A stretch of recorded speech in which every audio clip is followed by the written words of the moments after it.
అరటి పండ్లు నివేదన చేసినవి అది దేవాలయంలో నివేదన గాని, ఒక అట్ల తద్ది దగ్గర గాని, లేకుంటే బారసాల సమయంలో గాని, హోమం జరిగినప్పుడు గాని అది జంట పండ్లు నివేదన చేసి ఎవరన్నా పెద్ద ముత్తేదు దగ్గర గాని, ఎక్కువగా హోమములు చేసిన అర్చక స్వాముల దగ్గర నుంచి గాని, ఎందుకంటే వారు ఇచ్చేటప్పుడు మనసులో ఇలా కోరుకుంటారు, వంశాభివృద్ధిరస్తు, గోత్రాభివృద్ధిరస్తు, శీఘ్రమేవ సుసంతాన యోగ్యత ఫల సిద్ధిరస్తు అని మంత్రం చెప్పిస్తారు.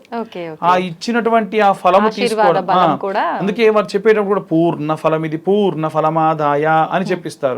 లేదా పూజ ప్రారంభమయ్యేటప్పుడే ఈ పండ్లు ఉంటే విశేషంగా ఉన్న పండ్లను తీసి చూస్తారు. కొత్తగా పెళ్ళైన ఆడపిల్ల ఉంది, పిల్లల కోసం చూసిన ఆడపిల్లలు ఉంటే దేవుడి దగ్గర స్పెషల్గా పక్కకు పెట్టి కూడా తీస్తారు.